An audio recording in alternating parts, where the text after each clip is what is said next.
My best friend married my ex. After telling me he was cheating, now she's pregnant and wants my advice, but he just asked me to run away with him.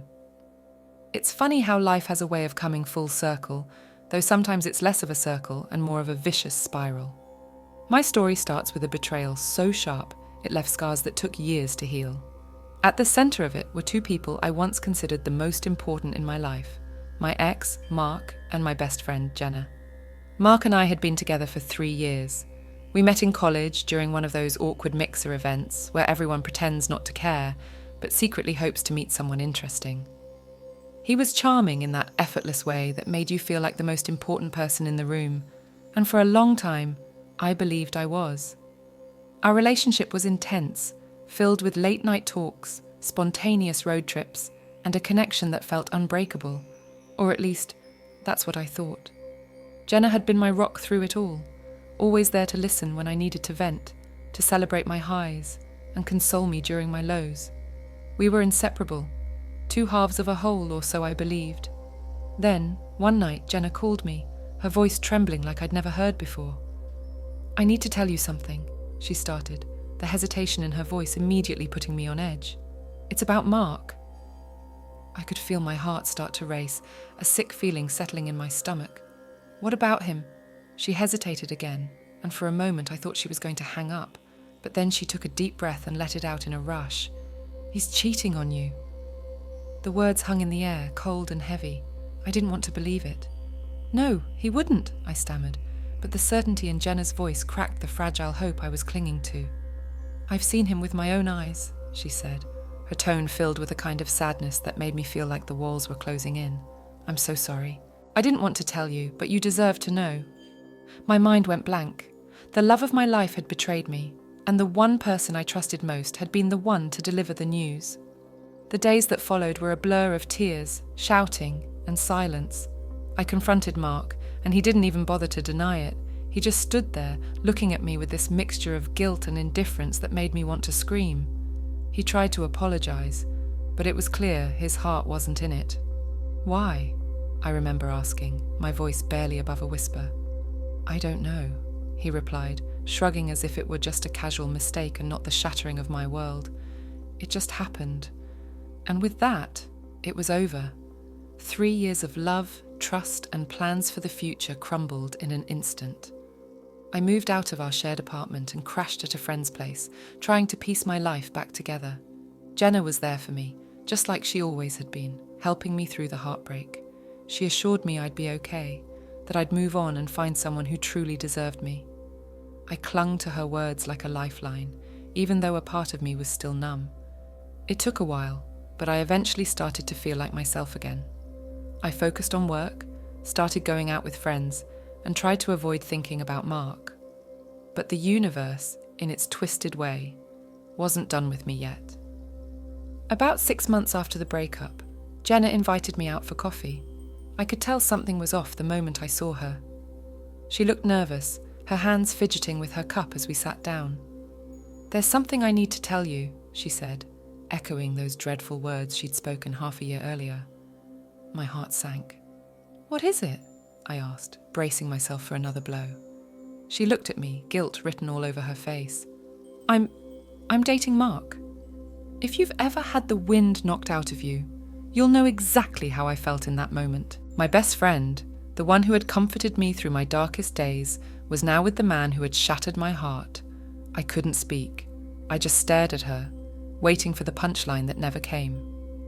"It just happened," she continued, using the same phrase Mark had when he tried to explain his infidelity. "We ran into each other a few times, and one thing led to another." She kept talking, but I wasn't listening. My mind was reeling, trying to process what she was saying. It felt like the ultimate betrayal, a knife twisted deeper into a wound that had barely started to heal. "I didn't mean for this to happen," she said, tears welling up in her eyes. "But I love him." That was the final straw. I stood up, not trusting myself to speak without breaking down. I left Jenna sitting there in that cafe, tears streaming down her face, and walked out into the cold evening air. I felt numb, as if my entire world had collapsed again, but this time there was no one left to help me pick up the pieces. I cut Jenna out of my life after that. It hurt, but it was the only way I could move on. I buried myself in work, focusing on anything that would keep my mind off the double betrayal I'd endured. Slowly, I rebuilt my life, surrounding myself with people who were supportive and trustworthy, people who would never dream of hurting me the way Mark and Jenna had. But as they say, time heals all wounds. I thought I had finally moved on, putting the past where it belonged. Little did I know, life was about to throw me another curveball, and this time it would be even harder to dodge. It's funny how the past has a way of resurfacing just when you think you've buried it for good. I'd spent the last 3 years working hard to leave everything behind. Mark, Jenna, and the pain they brought into my life. I threw myself into my career, worked my way up to a management position, and even started dating again, though nothing serious. I told myself I was over it. I didn't need closure. I didn't need them, but deep down, there was always that little twinge of hurt whenever something reminded me of them. So, when Jenna's name flashed across my phone screen one afternoon, I froze. My initial reaction was to delete the message without reading it, but curiosity got the better of me. What could she possibly want after all these years? I tapped on the notification, feeling a mix of dread and annoyance. "Hi, I know it's been a while, but I really need to talk to you. It's important. Can we meet? Please." That please felt heavy with desperation. And despite everything, a part of me still felt a pang of concern. Jenna had been my best friend for years, and no matter how much she hurt me, I couldn't just ignore her if she was in trouble.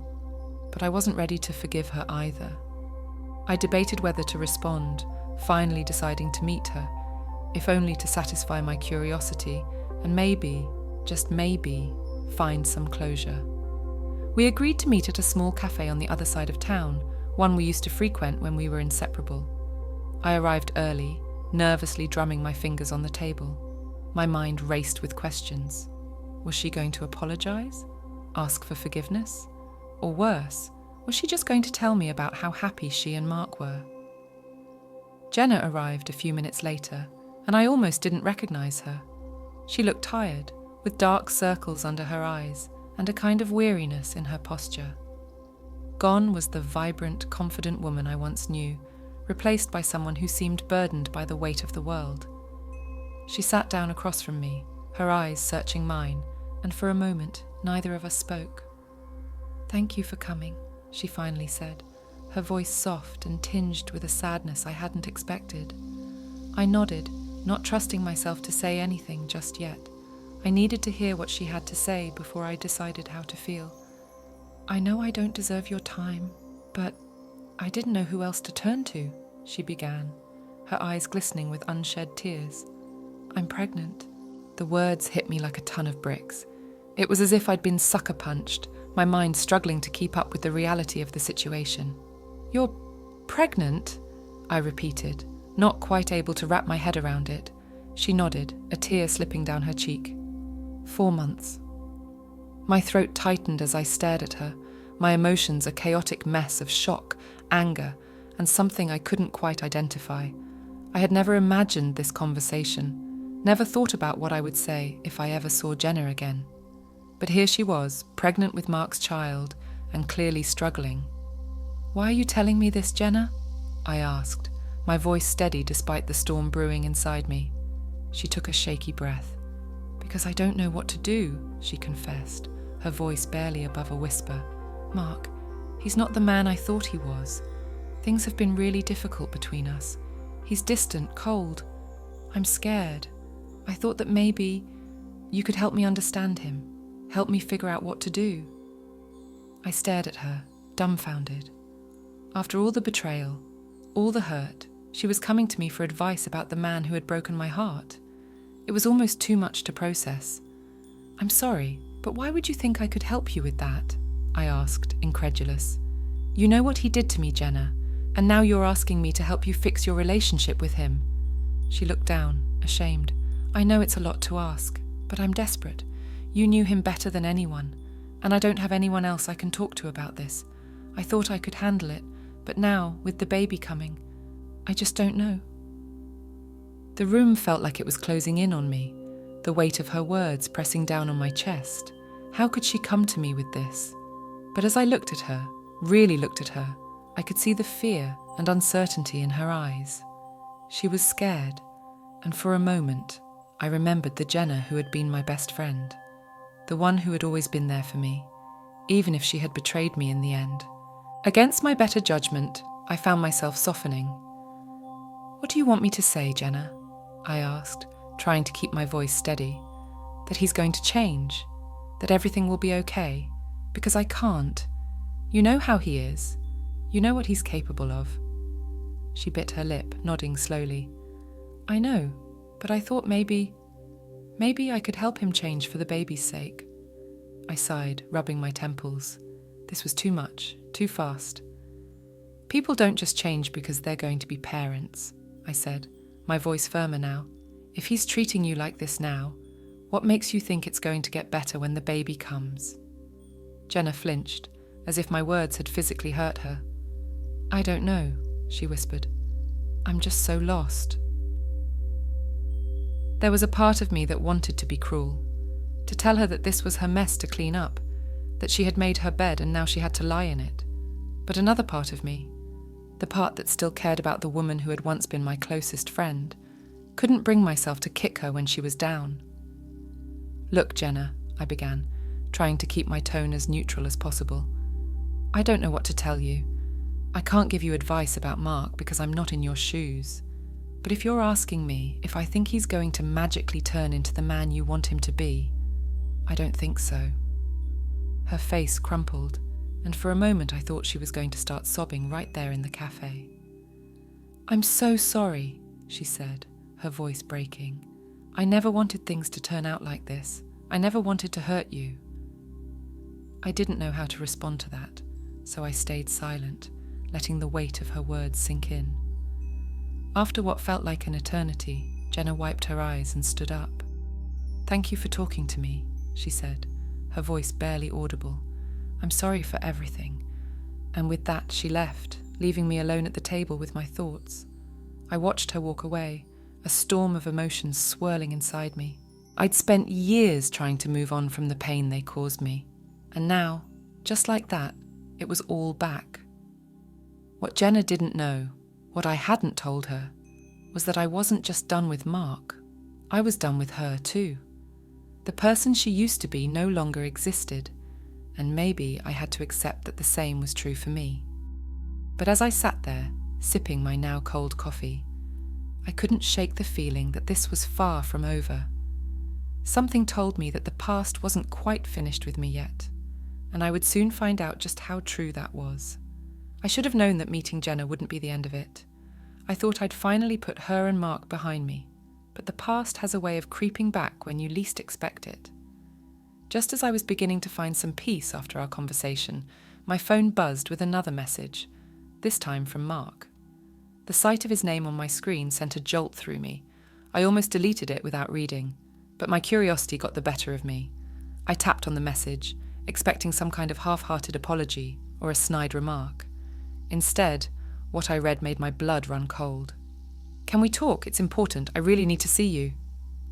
My first instinct was to throw my phone across the room, the audacity of him reaching out after all this time, after everything he had done. But then the rational part of my brain kicked in and I realised that ignoring him wouldn't make him go away. So against my better judgment, I responded. "Why?"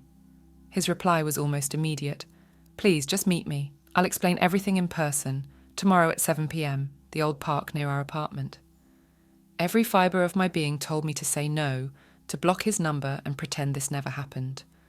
But there was a nagging feeling in the back of my mind, a sense that I needed to hear him out, if only to put this chapter of my life to rest once and for all. After a long pause, I agreed. The next day, I found myself walking to the park with a knot of dread in my stomach. The sun was setting, casting a warm golden light over the trees and benches where Mark and I used to sit and talk about our future, a future that never happened. I spotted him standing by the fountain, his hands shoved into his pockets, looking as though the weight of the world was pressing down on his shoulders. He looked up as I approached, and for a moment, we just stared at each other, both unsure of what to say. He looked different, older somehow, with lines of worry etched into his face. It was as if the years had finally caught up with him. "Thanks for coming," he said, his voice low and strained. "I'm not here for pleasantries, Mark. What do you want?" I asked, my tone sharper than I intended. He flinched slightly, but nodded as if he'd expected my coldness. "I know I'm the last person you want to see," he began, his eyes meeting mine with a sincerity that unnerved me. "But there's something I need to tell you, something I should have told you a long time ago." I crossed my arms, trying to put up a barrier between us. "Then get to the point." He took a deep breath, his gaze never leaving mine. "I made a mistake, a huge mistake. Leaving you, hurting you. I know I don't deserve your forgiveness, but I need you to know that I've never stopped thinking about you." I felt my stomach churn with a mix of anger and disbelief. "What are you trying to say, Mark?" "I still love you," he said, his voice breaking slightly. "I've never stopped loving you. Being with Jenna, it's not the same. I thought I could move on, but I can't. I don't want to live a lie anymore." His words hung in the air like a lead weight. I stared at him, my mind racing to process what he was saying. This was the man who had cheated on me, who had shattered my heart and then walked away without a second thought. And now he was standing here, confessing that he still loved me. It was almost laughable, except there was nothing funny about it. "You're unbelievable," I finally said, shaking my head in disbelief. "You're telling me that you want to leave Jenna, the woman you left me for, the mother of your unborn child, because you suddenly realized you still have feelings for me. Do you even hear yourself?" He looked pained, his eyes pleading. "I know how it sounds, but it's the truth. I've been miserable without you. I made a mistake, and I've regretted it every day since." I felt a bitter laugh escape my lips. "Regret? You think you can just waltz back into my life and everything will be okay? Do you have any idea what you did to me, Mark? How much you hurt me?" "I know," he said softly. "I know I don't deserve another chance, but I'm asking for one anyway. I can't stand the thought of living the rest of my life without you." His words were like a knife twisting in a wound that had never fully healed. I had imagined this moment 1,000 times in my mind, where Mark would come crawling back, begging for forgiveness. But now that it was actually happening, all I felt was a deep, hollow emptiness. "Do you even care about Jenna?" I asked, my voice shaking with barely suppressed anger. "She's pregnant with your child, and you're ready to abandon her just like that? What kind of person does that?" He looked away, guilt flashing across his face. "I do care about her," he said, his voice filled with sorrow. "But not the way I care about you. I thought I could make it work with her, for the baby's sake, but it's not fair to her either. I'm lying to her every day, pretending to be someone I'm not." I took a step back, needing to put more distance between us. "You're seriously asking me to be with you after all this, to just forget everything you did?" "I'm asking you to think about it," he replied, desperation creeping into his voice. "I'm not saying it'll be easy, but I know we can find our way back to each other. I'm willing to do whatever it takes." I stared at him, my emotions a chaotic mess of anger, pain, and a twisted sense of satisfaction at seeing him so desperate. A part of me wanted to scream at him, to tell him that he had ruined everything, that he didn't deserve my time or forgiveness. But another part of me, the part that had loved him so deeply, was tempted by his words. "What about Jenna?" I asked, my voice calmer now, though still laced with bitterness. "What are you going to do about her?" He hesitated, then looked at me with a kind of resigned determination. "I'll tell her the truth, I owe her that much, but I can't keep living this lie, pretending that everything's okay when it's not." I couldn't believe what I was hearing. The man standing in front of me was willing to abandon his pregnant wife for a chance to rekindle a relationship he had already destroyed once. It was like watching a train wreck in slow motion, knowing that no matter what I did, there would be casualties. I took a deep breath, steadying myself. "Mark, you need to figure out what kind of man you want to be, because right now, you're just running away from your responsibilities, and I won't be part of that." He opened his mouth to protest, but I held up a hand to stop him. "No, listen to me. You made your choices. and now you have to live with them. You don't get to just walk back into my life and expect me to fix everything for you." I could see the defeat in his eyes, the realization that I wasn't going to give him the answer he wanted. "So, that's it?" he asked quietly, his voice filled with a sadness that almost made me feel sorry for him. "That's it," I replied, my voice firm. "You need to go home, Mark. Go home to Jenna and figure out what you're going to do with your life. But whatever you decide, I'm not going to be part of it." For a moment he looked like he was going to argue, to try and convince me one last time. But then, with a heavy sigh, he nodded. "I'm sorry," he said, his voice barely above a whisper. "I'm so sorry for everything." Without another word, he turned and walked away, leaving me standing alone in the park, the weight of what had just happened pressing down on me like a ton of bricks. I watched him go, feeling a strange mix of relief and sadness. There was no satisfaction in rejecting him, no sense of victory, just a deep, hollow ache where my heart used to be. As the sun dipped below the horizon, casting long shadows across the ground, I realized that this was the closure I had been searching for all along. Not the kind that comes with forgiveness or reconciliation, but the kind that comes from finally letting go of the past and accepting that some things are better left behind. But even as I stood there, trying to process everything that had just happened, I couldn't shake the feeling that this wasn't the end. There was still one more person I needed to talk to, one more conversation that had to happen before I could truly close this chapter of my life. And that conversation would be with Jenna.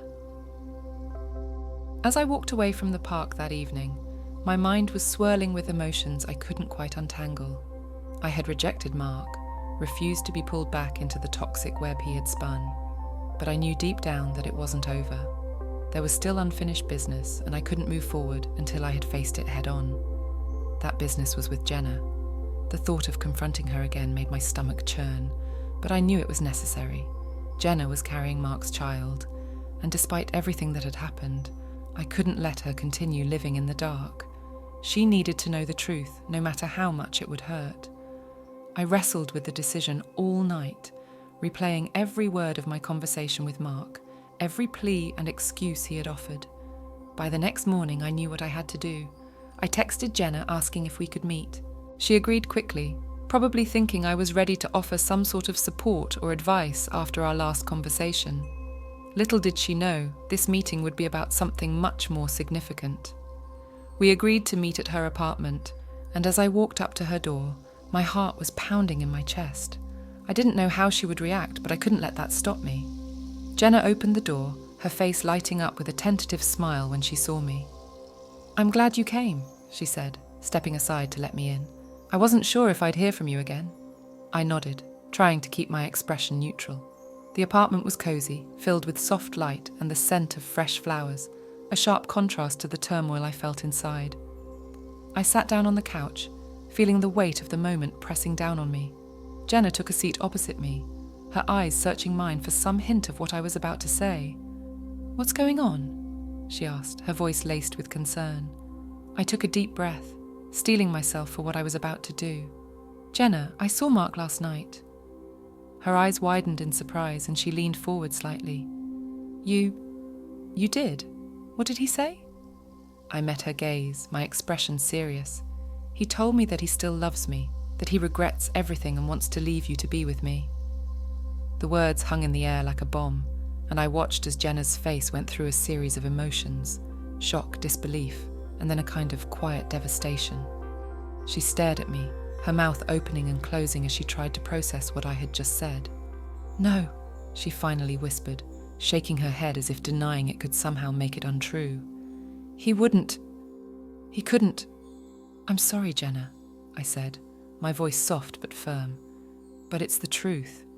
He came to me, asking for another chance.